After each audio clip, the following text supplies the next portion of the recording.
Shamim sir মহান বুদ্ধিজীবীদের হত্যা নিয়ে পাকিস্তানিদের পক্ষে বক্তব্য উৎপাদন করেছেন এবং তাদের হত্যাকে বৈধতা দিয়েছেন। সেই জায়গায় আমরা মনে করি এই বক্তব্য মহান স্বাধীনতার অবমাননা, তিনি ন্যূনতম দুঃখ প্রকাশ করেননি এবং ক্ষমা প্রার্থনা করেননি এবং উনি এই পদে থাকার জন্য নৈতিকভাবে কোনোভাবেই গ্রহণযোগ্য না। 16ই ডিসেম্বর দিবসে তার বক্তব্য উপস্থাপনা করার জন্য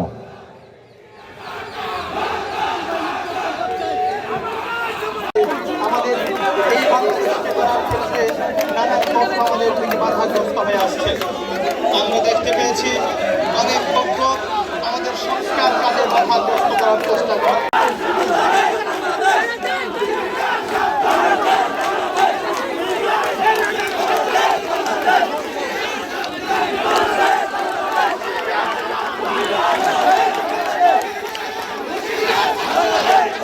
এই পর্যায়ে আমি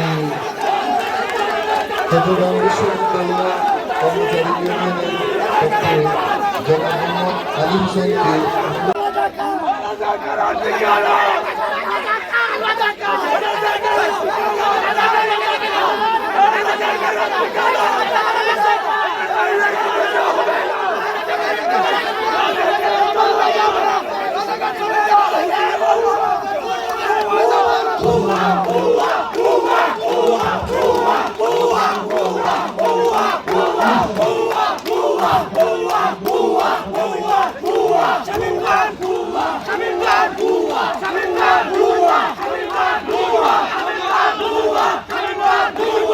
আমরা অবশ্যই একমত।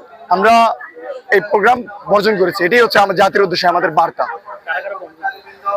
আমি চাকসুর এজিএস সহ বিভিন্ন হল সংসদের সুদর্শন হলের বিপি আছেন, এখানে জিএস আছেন, এখানে আলোল হলের জিএস আছেন, এখানে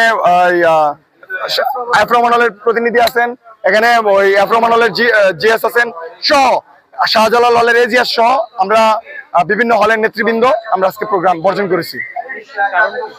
কারণ হচ্ছে বুদ্ধিজীবী দিবসে শামীম স্যার মহান বুদ্ধিজীবীদের হত্যা নিয়ে পাকিস্তানিদের পক্ষে বক্তব্য উৎপাদন করেছেন এবং তাদের হত্যাকে বৈধতা দিয়েছেন। সেই জায়গায় আমরা মনে করি এই বক্তব্য মহান স্বাধীনতার অবমাননা, তিনি ন্যূনতম দুঃখ প্রকাশ করেননি এবং ক্ষমা প্রার্থনা করেননি এবং উনি এই পদে থাকার জন্য নৈতিকভাবে কোনোভাবেই গ্রহণযোগ্য না। আমি মনে করি তার নৈতিকভাবে এই পদ ছেড়ে দিয়ে এবং ক্ষমা প্রার্থনা করা উচিত। এবং আমরা হল সংসদের নেতৃবৃন্দ আমরা এটাই মনে করি। আমাদের চাকরির সময় শপথ নিয়েছিলাম মহান মুক্তিযুদ্ধ, 24-এর গণঅভ্যুত্থান এবং ধর্মীয় মূল্যবোধকে সমুন্নত রেখে আমরা কাজ করব।